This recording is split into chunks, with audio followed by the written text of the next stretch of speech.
Okay, so how I was going to run this today is I can share my phone on screen so that you can see just the phone and I can show you what I'm doing.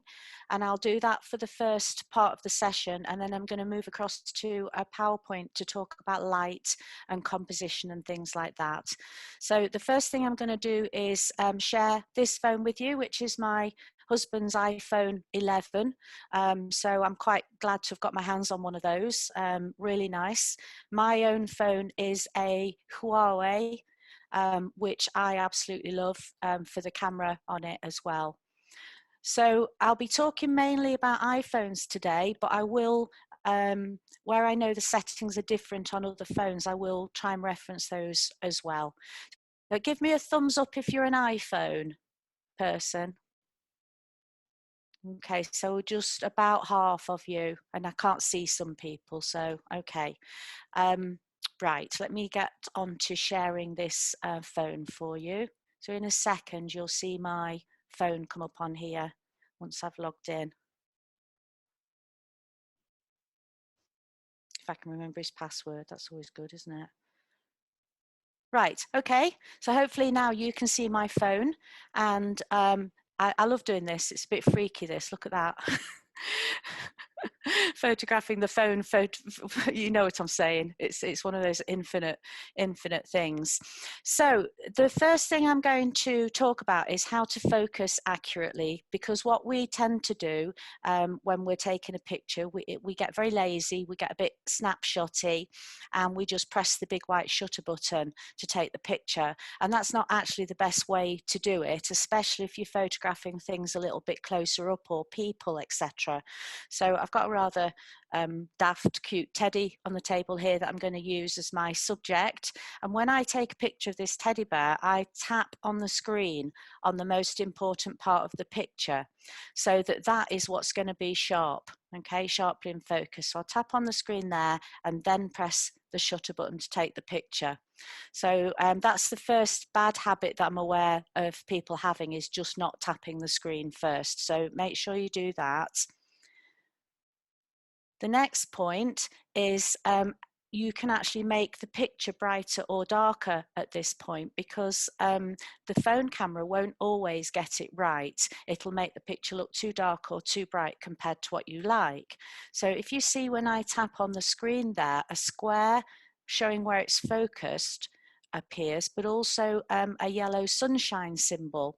And when that yellow sunshine symbol is on the screen, if you rub your finger up or down the screen, anywhere on the screen, it adjusts the brightness or darkness. So up is brighter, down is darker.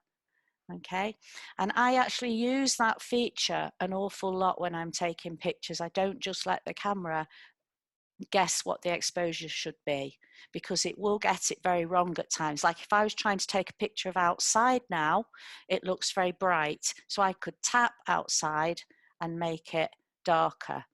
Okay, obviously it's darkened the whole scene, which I'll talk about in a minute. Okay, so if you can get into the habit of doing that for your pictures, you'll find it particularly useful if you're trying to do something like a sunset, where you want to make the sky darker to show all the beautiful colours and detail in it, and you want to make silhouettes of everything else, whether it's people or trees or whatever. So it's really useful to be able to override the camera by, you know, scrolling up and down and making it darker or brighter yourself. Okay, another nifty little tip, all you can see is this going sideways now, isn't it? But if you look at me on the screen instead of my my camera, you can see I'm holding the phone horizontally, and I can actually use the shutter buttons to take a picture. So there's, sorry, the volume buttons. So my volume buttons are there, and I could actually take a picture just by pressing the volume button. Okay, just made that go off then, just bear with me. So being able to take a picture with the volume controls is really useful if you're doing landscapes and things, because it means that you can hold the camera really steady. Okay, so you can frame the shot, tap with one finger to focus, but then holding the phone with both hands, hold it really nice and steady, and use the volume control to take the picture. Okay, can be useful for selfies and things as well. When you're holding the phone up away from you, and you can just tap the volume button to take the picture. Okay, so hope that's okay with everybody. Now, back to that changing the exposure. If you've not got an iPhone, you may find that there's a different symbol. My Huawei phone does have the sunshine symbol on the screen when I tap. So I can use that. If you've got a Samsung phone, across the bottom, when you tap on the screen, a light bulb comes up at the bottom of the screen and you go left or right with a Samsung. Now, any other makes of phones, I'm not sure, but what you could do is just Google your make of phone and say, how do I adjust the exposure? That would be the terminology that you're looking at. Or how do I adjust the brightness of the picture? Okay, and then that will tell you for your particular phone model how you do it. But with all iPhones, it's the sunshine symbol. Okay. The next thing I'm going to do is I'm going to on an iPhone, I'm just going to come out of the camera for a moment, and I'm going to go to settings. Okay, so if you want to follow through with me on this, you go to settings and then find your camera in the settings. So I've got camera there, and you see at the top, the first one down is grid. I've got my grid switched to on. Okay, I've just switched it off then, but switch that grid to on and you'll get some lines appear on your screen when you're taking a picture that are really useful for composition and also for making sure things are straight. Okay, so that's the first thing. Okay, and then at the bottom down there, I've got something called Smart HDR, and it says just above HDR High Dynamic Range. I'm going to explain what that is next, but I just want you to, for the moment, if you've got an iPhone, make sure it's not switched on to Auto HDR or Smart HDR. Make sure it's switched off. Okay, and then I'm going to take you back to the camera and explain what it is. Okay, when we've done this HDR bit, I think we'll stop and see if anybody's got any questions so far, because this HDR bit can be a bit that people might have questions about. Okay, so I'm going to go back to the camera now. And on my screen at the top there, can you see it says HDR with a line through it at the very top right of my screen? That means this HDR function is not on at the moment. And when I press it, it is on, okay? But let me talk about what it is. If I point, without it switched on, if I look at this scene now, this teddy bear is well lit, but outside is really overexposed because it's so bright, okay? If I want to, I could tap on the bear and make outside become darker, but look, it's making inside darker as well. Okay, so I'll take that shot. So what we end up with is outside looking okay, but inside is now too dark. Now, that's a really common situation to get when on sunny days, when you've got really bright skies and you've got dark shadows, you'll find that the camera starts making mistakes like this, where it just doesn't look like we see that with our eyes. When I'm sitting looking at this teddy bear now and looking outside, it all looks fine to me. And that's because my brain and my eyes can cope with a much broader range of light. So I can see detail in bright areas and I can see detail in the shade as well, but a camera can't. And that range of light that I was just talking about is the dynamic range of light. So I can see a really wide range of light, but my camera can't. Okay, my camera sees a much more limited range of light. It can't see into the detail of bright areas and into the detail of shadow at the same time. And that's why you end up seeing pictures like the one that was on the screen a second ago. Sorry, my phone goes to sleep. That's it. So that picture there, that's what the camera can deliver, okay?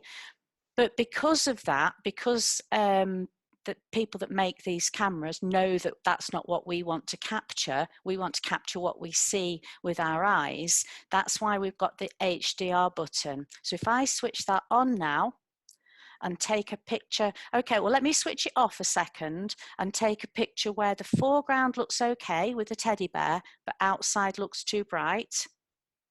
Okay, and then I'm going to switch HDR on, and I'm going to show you now that I can make the outside look better. Okay, let me show you those two pictures. That's with HDR on, and that's with it off. Can you see the difference in the background? Got a lot more background detail. Okay. Now this is quite an extreme situation in here because I've got a really bright, very, very bright background, and I'm inside with a fair amount of shadow. If you were outside photographing now on a bright sunny day and you used HDR, you'd get a very nice even shot by using HDR. Okay, so basically what HDR does is makes the scene look a lot more like our eye sees it. Okay, so it addresses that problem that the camera can't capture the full range of light that we can see. So as a quick summary to that, the best time to use HDR is on bright sunny days. Okay, because if you don't use it, you'll get very bright burnt out areas in the sky, very dark shadows. If you do use it, it'll try and keep the detail in both the sky and the dark shadows. Hopefully that's clear. Has anybody got any questions at all? No, are we okay? If you have got a question, just shout up, but otherwise I'll unmute yourself and ask, but otherwise I'll just carry on. I can see people nodding their heads, so I'll take that as a good sign. Okay, so that was HD. Oh, sorry. Yeah. Hello, I'm just waiting over here. That was excellent, Jane. I have an Android phone, and what I have over here, so I have only automatic, on use or not in use. So I don't have that option to kind of. Oh, okay. Well, you could leave it on. Yes, sometimes HDR is just on when you've got the camera on. It's just at the top of the camera. Is that what you've got? At the top of the screen when you've got the camera on? No, I need to go to the settings to find it. But actually what happens is that I don't see any difference because I go hiking a lot. And for example, there can be a mountain and giving the shadow to the valley. And I really would like to have this function, but it's just even if I have it on automatic, so it doesn't do the trick. And so have you tried doing it with it on and with it off? So instead of using it on auto, just do one picture with it off and one picture with it on and see if that makes a difference. Yeah, okay, because now I have it automatic, but okay, I try to kind of force it to use I guess, it yeah, make a conscious, what's the difference, make a conscious decision to use it or not to use it and see if there's a difference then, because automatic, it may just not have quite detected that it needs to apply it. Okay. Yeah. Okay, so that's a good tip. Thank you. Okay. Yeah, and the newer the phone, the better this function gets. You know, as these new phones are coming along, they're enhancing all of this sort of stuff and making it better and better. So, and a lot of it is, it's nothing to do with the lens of the camera. It's software. It's, you know, they're processing these pictures like mad inside the camera to give it what you want to see. Okay. Jane, there's some questions in the chat. Okay, I can't see that at the moment. On the bottom. Wait a minute, because I'm sharing my phone. Oh, okay, you probably need to. I can't see it. Shall I just stop sharing for a moment? Yeah. Okay. Well, wait a minute, I've moved that in the way now. Stop share. Okay, chat. Yes, I can see those now. Okay. My phone has under HDR, keep normal photo. Right, okay. What that means, is that Ali? Yeah. Is that you that's asked that? What that means is it will keep two photographs. It will keep one that was just like the bad one, if you like, without HDR applied, and it will keep the HDR one as well. So I would normally have that switched off because I can't see why you'd want to keep, you know, the normal bad one. Okay, I don't have the camera in my settings from Lorraine. What phone have you got, Lorraine? Unmute yourself, Lorraine. Hi, it's a Redmi, but I've just found it. Thank you, Oh, Marhan. you've just found it. Good. Okay, brilliant. I've gone into camera and then within camera settings. Brilliant. Okay. Oh yeah. Yeah. Some phones. Yeah. Some phones you go into a little gear symbol and into the settings, and you'll find things in there. Okay. Shall we keep it on HDR all the time? No. Basically, keep it on for most shots, but if you were trying to, you know, earlier on I said about a sunset, you were trying to get lovely dark skies with all the beautiful colour and you wanted silhouettes. If you had HDR switched on, it wouldn't let you have the silhouettes. It would try to brighten the shadow as well. Okay, so for things where you purposely want some areas to be really dark, like silhouettes, it's probably the main one I can think of, then don't use HDR. Okay. Right, okay, and then someone else has answered someone else's question. Brilliant. Okay. All right then, I'll go back to sharing the phone again. Okay, it's all right, it's blank because I have to log in again. It's got face recognition set up, but to my husband, not me. So, right, okay. So if you've switched the grid lines on, you should see that you've got them now. So you can see them there on my camera.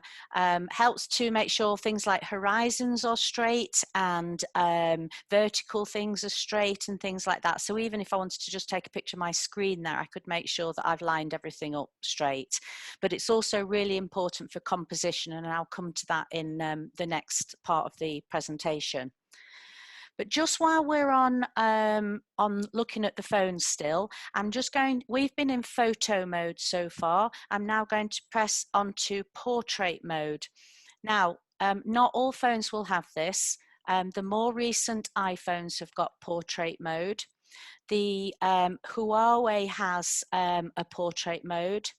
And I'm not sure if recent Samsungs have got it, but certainly as you go and update your phone, you'll find that more and more recent models across the board have got the portrait mode because it's the one that allows us to blur the background.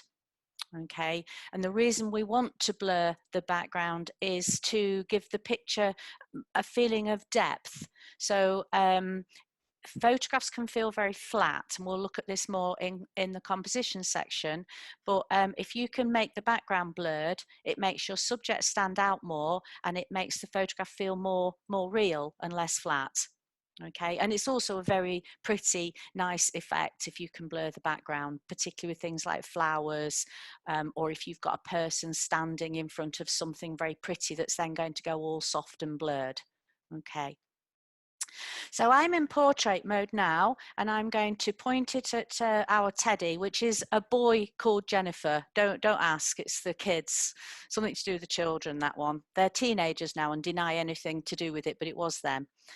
So if I press, I've got it in portrait mode now, and if I press on the face of the teddy bear, and I can still get that sunshine symbol, so I can still brighten or darken the picture how I wish to, but can you see how the background's gone quite blurred there?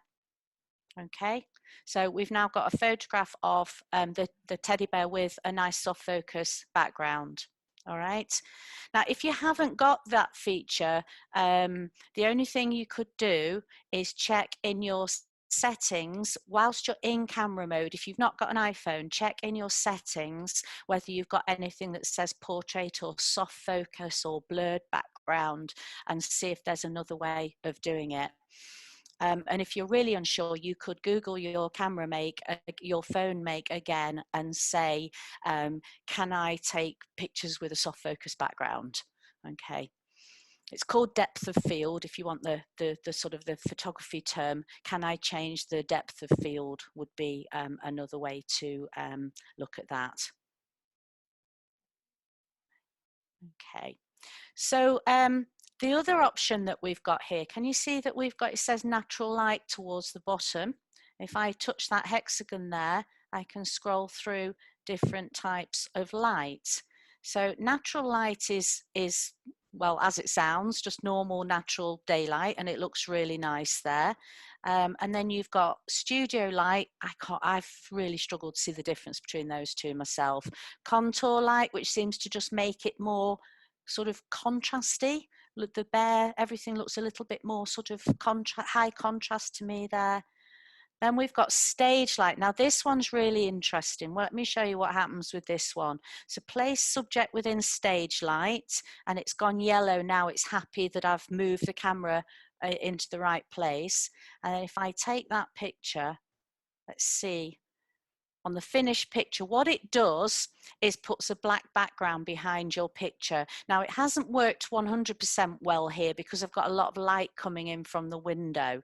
Let me just move this teddy bear a bit and see if I can make it do it a bit better.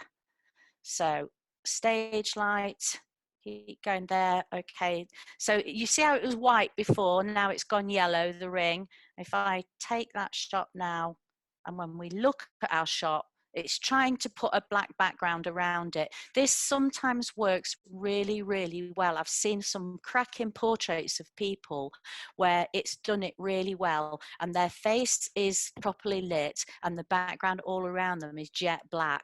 So have a play with it because it's quite good fun actually. It is a little bit tricky, as you can see, to get it to work, but when it does, it's brilliant. So just have a play. It could even look good on a pet, I think, as well. Okay, and then you've got various other ones. You've got high key mono. What that high key means, very bright contrast. So if I just take the shot then, and then, now look at that, that looks just normal black and white. If I go to the picture that it's actually got, it's gone extremely bright, hasn't it? So the camera processes the picture after you've taken it. Okay, so you don't always see the effect straight away. So we've got stage light, black and white. Okay, much more of a black background on that one, isn't there? Okay, so I mean, I don't know how useful this is. I wouldn't use it for any of my professional pictures, but it's quite good fun. And if it's there, you may as well know it's there and be able to have a little play with it. Okay. So after that point, has anybody else got any questions? Let me just do stop share because I've finished with the camera bit now anyway. Not got anything else in the chat. Is everybody all right? I can see we've got a young listener as well. I hope she's taking it all in. Hello. Hola. I'm not going to dare any more Spanish. I'm absolutely dreadful, as you would see. So, my phone is quite elderly, so I use something called Snapseed, which does fairly similar to your filters. Yeah, you're ahead of the game, Ali. Just wait, just wait and see. So I may have an old phone, but I'm ahead of the game. You're ahead of, yeah, exactly.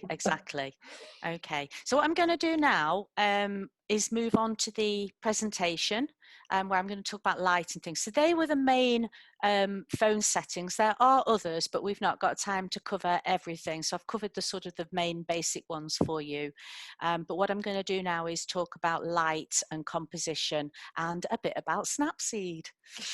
Sarah has just asked, where are the grid lines on an iPhone 8 Plus? She's just come into the... Right, okay. On an iPhone 8 Plus, what you would do, Sarah, is come out of your camera and go to settings on your phone. And then you'll scroll down through settings until you come to camera, and then click on that and you'll find grid is at the top and you can switch the grid lines on. I can't see Sarah, so you'll have to let me know in a bit if you found it or if you've got any questions. Okay, so let me put this presentation on now. So what you should see now is a PowerPoint presentation. Let me just go and play that from the start. Okay. So now that you know a little bit more about getting the phone to do what you'd like it to do, and you know a little bit more about its functions, that's only a little part of the game, as I'm sure you can imagine. You could have the best camera in the world, but if you don't know a bit about light and composition, your photographs could still be, you know, quite sort of mundane. So we're going to talk about light first, which is the absolute make or break of a really good photo. And I'm going to teach you a few little tricks about light as well. Okay. So the best light to photograph in is on a cloudy day, which I understand you're having a lot of in Spain at the moment. I don't want to make you jealous, but we've had wall-to-wall sunshine for about 5 weeks here. Our lockdown has been permanently sunny, and I'm beginning to think this isn't Manchester at all. So, but I've probably spoken too soon now, and it'll rain from now on. So overcast days like you've got currently, just to rub it in again, are the best days for taking photographs, okay? Or in shade, or in any area where you've got the light filtered by something. So if net curtains or some kind of glass that filters the light. What you end up with then is very soft, gentle light without those harsh areas of light, really light and really dark. So in this picture of this lady here, it's a dull day, but she's completely evenly lit. Her face looks good. She's got vibrant colors on her clothes, and you can see the detail of everything because nothing is hidden or disturbed by shadow or bright areas. So that's the kind of easy light to photograph in. Okay, it's excellent for flowers, food, all sorts of still life, abstract shots. So however tempting it can be to rush out into the garden, sorry, this is all the things you're not allowed to do, isn't it? I don't mean it to be like that. However tempting it is to photograph flowers in bright sunshine, that is when they look at their worst, believe it or not. They'll be all bleached out with dark shadows, and they just won't look particularly beautiful as you remember seeing them. Whereas these flowers here were shot in the shade, and the colours are vibrant and correct, and all the detail is there. So I know it kind of runs counter to your instinct, but photograph flowers and things in the shade and you'll get much nicer results. Okay. If you're photographing people, we'll talk about indoors first of all. If you're photographing somebody indoors, remember to switch off the electric lights because that can give a really yellowy colour cast to people, and strange shadows, especially the spotlights that we have above, can really create havoc with weird shadows and hot spots on people's heads and things like that. Face the person towards the light. So if you're doing a portrait of somebody, my husband here sitting across from me at a restaurant, the windows behind me, all the light is falling on him, making him look really evenly lit. And then I've used the portrait mode to blur the background behind him so that he stands out. And by turning the picture to black and white, it makes everything in the background far less distracting as well. So we'll talk about that in a while. Okay, but the most important thing is face the light. The last thing you want is the person with a window behind them, because they will then be in dark shadow. Okay.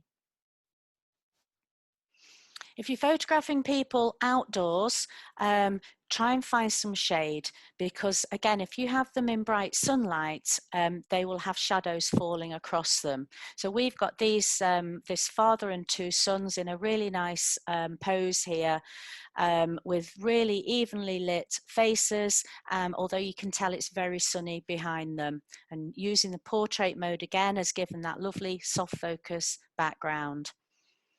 If you can't move people because it's a candid shot and you don't want to spoil the moment, then use your flash, switch your flash on, and it will fill in the shadows. So again, that might seem a little counterintuitive, but it will stop those shadows ruining your picture. Okay.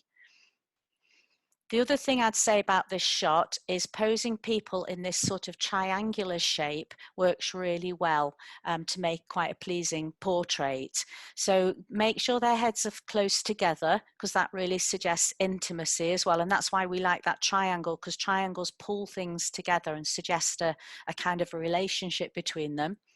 but also make sure that this chap at the back has leaned forward, so he's the same distance from the camera as these two. Because if he was further back, he could be blurred like the background. So try and get people all the same distance from the camera. Okay.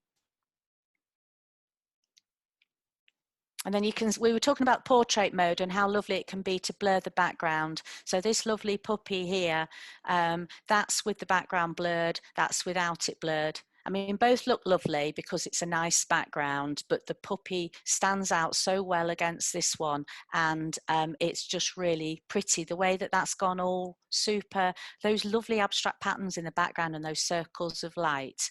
So that's what you'll get if you have got the soft focus background and you can use it. Okay.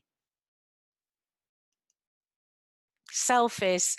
Okay, it makes me laugh. I hate selfies, but I have started to do them because people want to see the face behind the business, don't they? So I don't do them much for pleasure unless I'm probably had a gin or two, but otherwise for work I do need to do them.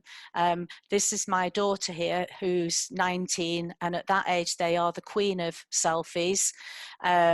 So watching her do her selfies is a revelation to me.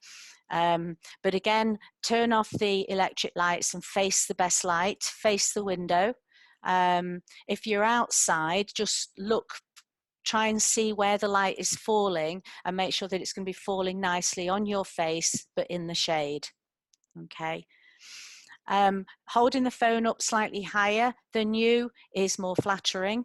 I've actually raised my whole computer up higher since doing these Zooms so that you're looking at me from slightly higher up, because when you know, normally we're looking at people from low down, and I don't know about you, but I look dreadful when I'm leaning down like that. Gravity's not good for the face. So when you look upwards slightly, you get a stronger jawline and less double chin as well. So if you can shoot from slightly up, that gives you a much more flattering picture. And watching my daughter, she props the phone up somewhere or comes and steals my little tripod and sets it up, and then she puts the phone on timer so that you don't have this whole arm stretched out thing. And she just then sets it on self-timer and takes all of her selfies like that, and they look much more natural. And I've seen her, she takes absolutely loads and then picks out the best ones.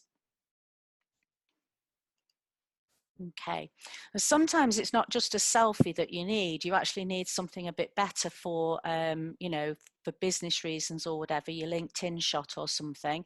So what I would say then is approach it like it's a proper photo shoot. So think about your clothing, the background, do a little shot list. You know, are you going to do one posing nicely with a cup of coffee? Or are you going to do another one where you've got your laptop?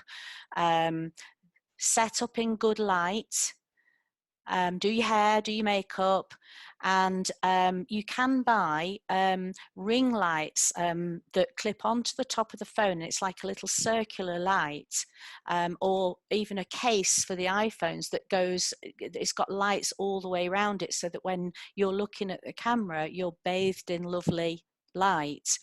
Now, I've tried one and I can't use it because I wear glasses and you see the ring light reflected in my glasses. So if you're a glasses wearer, they're not great. But if you don't wear glasses, and the cheapest one I got was about, I would say in euros, it was about €4. Little plastic clip-on thing run by a battery, and it had 3 different power of light, you know, soft, medium and harder light, and it was really good, but not for glasses wearers. Okay. So another time when it's absolutely fantastic to photograph is golden hour.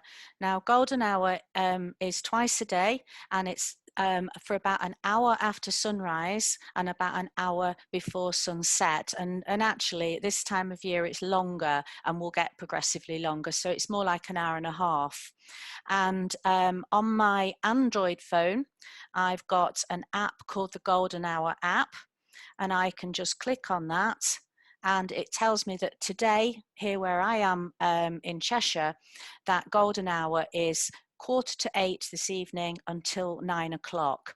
So if the weather's nice, I can plan to go out specifically then and take photographs in beautiful light. So that's really useful because the light is amazing. I tried to post into the group today but failed, I think, Ali, didn't I? But I tried to post a picture of some peonies taken at golden hour with my phone, and the shot was stunning because of the light.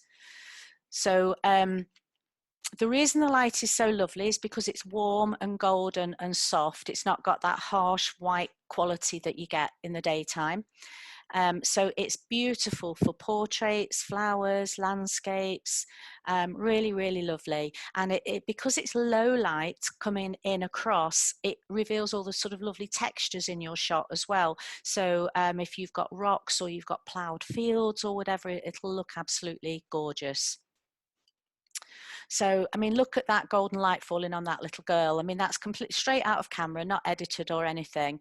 I mean, if anything, it's perhaps a little bit warm, but I just was amazed at how kind of, you know, it literally was golden light falling on her, and very soft. I mean, can you see the shadow from her teddy that she's holding is really soft on her top, and any shadows that are on her are very, very soft. So it is a lovely time to photograph people and landscapes and everything. Okay, so lovely golden hour landscape there in Cornwall with all the golden light falling on this rock, which would normally look quite grey. So it's just absolutely glowing golden at the moment. Okay. Sunsets are, you know, fabulous and probably one of the most photographed things around the world. And you can definitely get really nice sunsets with your mobile phone. Okay. Now, we talked earlier about pressing on the screen and then scrolling up or down, rubbing up or down with your finger to change the exposure. You definitely need to do that for a sunset. Turn HDR off and scroll up and down with your finger until the sky looks as beautiful as you're seeing it with your eye, okay? Because the camera will typically want to brighten it too much, okay? And by darkening it, you'll also get the lovely silhouettes as well, okay? And just as the sun dips over the horizon is usually where you get the brightest, the richest colours, the best colours. I just want to show you back to the picture bottom right here. If the sun is still in the sky, even though it's low, if you can see how low it is there, it's still a really hot white ball of light. So you'll struggle to get it to look like a golden ball until it's really low down. So if it is this hot white ball of sun, partly hide it between a tree, like behind a tree like I've done there, just so that it doesn't become this massive white hot ball in the sky. You can partly hide it behind trees or something, or a building, and it won't be quite so distracting, and it can actually look quite nice. Okay, and then the same little girl that you saw photographed earlier playing down at the lake, which is just across the fields from us. I couldn't believe the colours in this image at this sunset, and that a camera could photograph it and capture it so well. I mean, the sky, the detail in that sky is absolutely gorgeous. And then if you've got water to reflect a sunset, you're in for a winner. So the point of this picture as well is to show that if you include some context or a person or a subject, it makes it more interesting image to look at. Just imagine that picture without that young girl in it. It's not quite the same. It feels a little bit more boring. Although you probably go, wow, well, what a lovely sky. I think you might think, oh, you know, it's lacking something. Okay. Just checking how I'm doing for time because I can't see a clock. Okay, 15 minutes to go. Right, okay. So on to composition now. The biggest piece of advice I could give is to slow down. We all snap away with our phones because it's so easy, and I'm as guilty as anybody else of having a gazillion photographs on my phone, most of them that I wouldn't keep. So the best thing you can do is slow down and think about why you're taking the picture, and is it clear what you're photographing?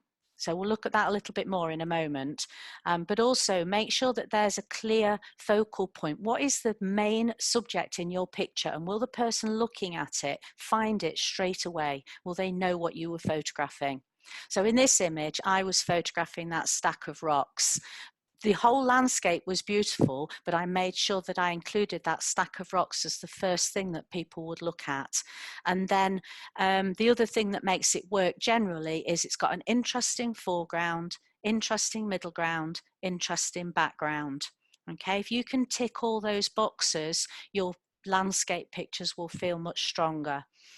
Equally with a person, if you have a person and you've got nice light, you've got them nicely in focus, and then you've got a great background behind them, you're going to have a much better portrait. Okay. Quite often in life, things aren't perfect. You want to take a picture of something and it's really cluttered or messy or whatever. Just get in closer or change your angle so that you're cutting out anything that's distracting you. So all we want to see of this beautiful little baby is his big smiley face. So get in close and cut out. I mean, there was lots of clutter behind him, so I just got in close and focused on, what was important. Okay, so I got you a little while ago to put the grid up on your camera and on your screen, and that's because it's useful for one of the most basic rules of composition, which is called the rule of thirds. If you've done any painting or designing of any sort, you probably will have heard of this. And it works on the principle that our brains like order and we like to see things in threes and thirds. And it's just been proven time and time again to work. So you imagine you've got the noughts and crosses grid across your image, or you switch the grid on, and then you start, instead of always putting your subject in the center, you put your subject on a third or in a third. Okay, so in this instance, the tree is on a third, okay, and then there's a third ground and 2/3 sky. Okay, you don't always have to get the background to line up with the thirds, but if you can make that work, it's quite pleasing. But the most important thing is where you place your subject. Okay, it's not wrong to put it in the center, but it just makes us think a bit more about putting it off to one side. So I'll show you a couple of pictures with the rule of thirds. So this one, you've got the tree off to one side, beautiful tree. And the reason I positioned it like this was because all these branches going off to the right, the way that the tree stretched across the screen was, across the picture, was really lovely. And obviously the colours are all gorgeous. And then there's a third ground of leaves and 2/3 sky and trees.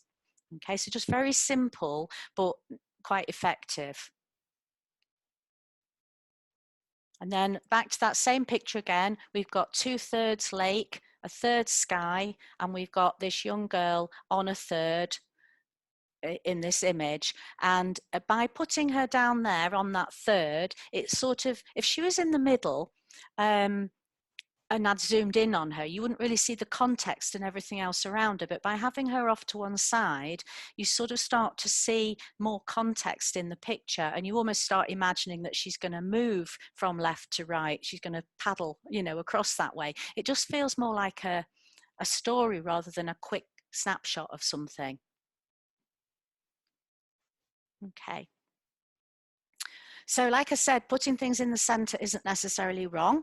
You could go for symmetry instead. So symmetry is really strong, very formal. We like harmony and tidiness, and we like the repetition of shapes as well. So all these circles repeating and the colors are what we like about this shot. And again, that triangle shape that we see, as our brain likes triangles, likes to try and find shape and strong shapes in our pictures. Okay, you'll be surprised how close up your phone can focus. I was staggered by this bee on a flower. Once bees are gathering pollen, they stay there for quite a long time, and you can get quite close to them. So I was watching one in the peonies yesterday, and I could have photographed it for about 5 minutes, just gathering as much pollen as it could on its legs. And because I'm shooting so close, you get all that lovely blurred background. And again, see how I haven't put it in the center. I've allowed you to see some of what's going on in the background as well. Okay, if you want a picture to be a bit more meaningful and not just be a quick snapshot, it should have an effect on the viewer. So it should create a feeling in you, and that feeling could be as simple as a picture of a baby makes you go, oh, that's lovely. Same with a picture of a dog or whatever. You feel an emotion. If you look at a picture of food, you feel hungry. If you look at a picture of snow, you feel cold. So you should feel something. Some of the pictures in the press at the moment will make you feel sad, angry. Okay, so a good picture should form a connection with you in some way. If it doesn't do anything, why are you taking the picture?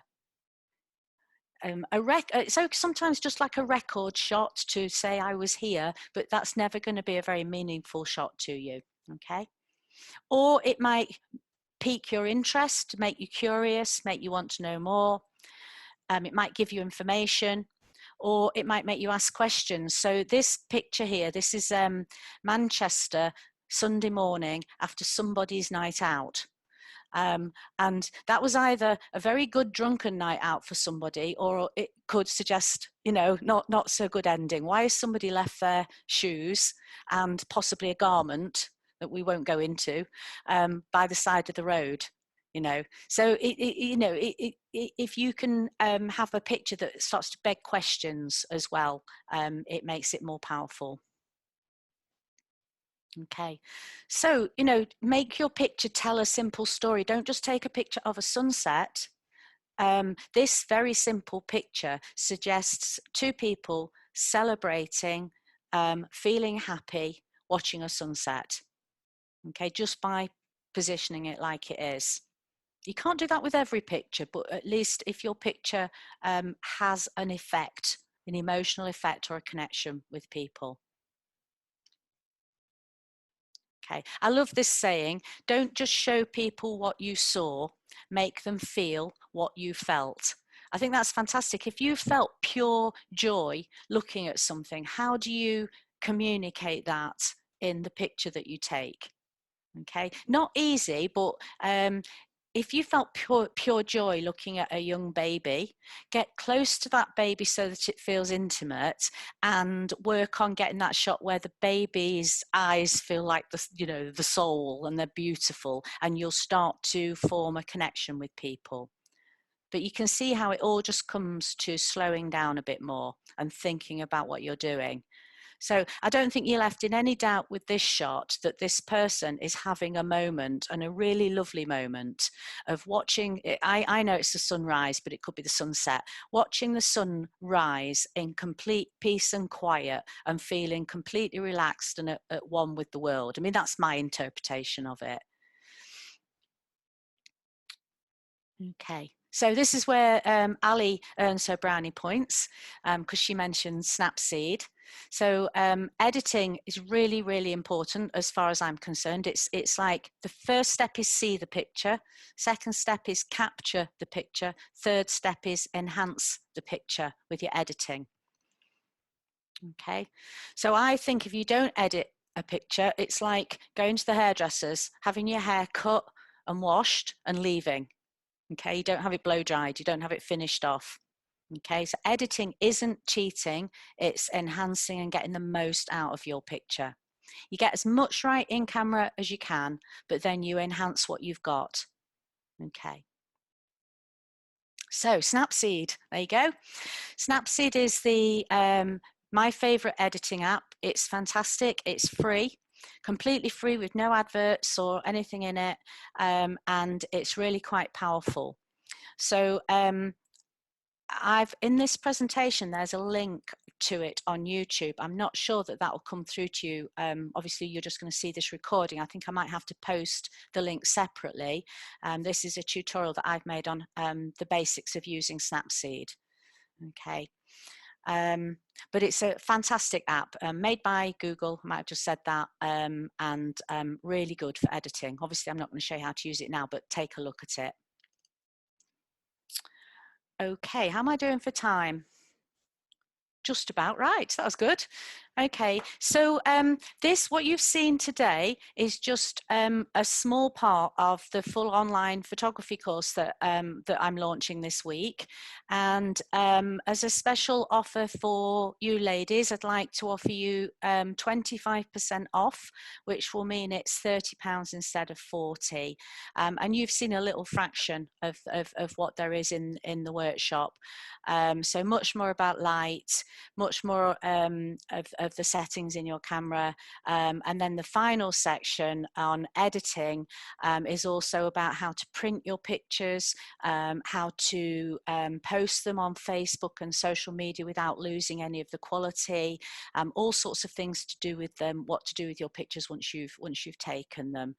So I will post a link or send one to Ali to post later on today that will let you have access to the workshop should you want to buy it. Okay, but I hope you've enjoyed it anyway. And at the end of this, that's all my contact details there. But the basic thing you need to remember is love your lens. If you Google that, you'll find my website, my Facebook, and everything else. So it's love your lens. Okay. So I'll stop share now and see if there's any questions. Okay, I can't see any questions in the chat. Oh, wait a minute. Yes, I can. When we take pictures here of the sea or of a house for sale, we really need to show lovely blue skies. How best to do that? Wait for blue skies. It's really hard. I mean, Snapseed, you could probably, if you Googled it, it probably would show you how to try to add in a blue sky, but it's never really going to look great. I mean, in Lightroom and more complicated programs, you can probably add a blue sky, but it's a lot of work. So I would guess the only answer I've really got is to wait for the sunshine and then try and do it in the golden hour if you can. Okay, that was you, Lorraine, was it? Yeah. I know it's been grey for a while, and hasn't it? So which is probably not very motivating. How would you position jewellery in the rule of thirds? Really depends on the type of jewellery. I mean, I've done some jewellery photography. I think if you're selling it, quite often I'd probably put it in that case, I would go with the center, probably put it on a really nice background like stone or slate or wood or something, whatever shows off the jewelry to its best, and I would probably put it in the center in that case because it's a product photograph. So unless you're doing a really arty photograph, that's more sort of inspirational, I would just tend to put it in the center. Okay, thank you. Oh, that's lovely. Which golden hour app are you using? I've found several that are for free. If that's someone with an Android app, I can only show you my phone. It's I don't know how you're going to see this. I'll put my finger on it. It's there. Okay, so it's a little orange circle with a little white Android robot in it. Okay, and it's just called Golden Hour. On an iPhone, I know there are lots, and I've not actually downloaded one on my iPhone yet, but I wouldn't pay.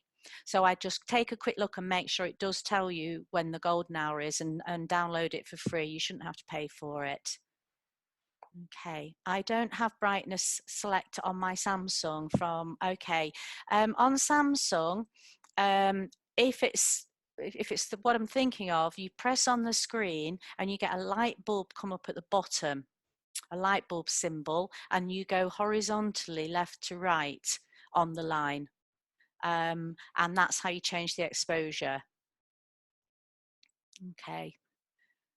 So you just have to, hopefully that's the answer to that question. Okay. Has anyone got any other questions?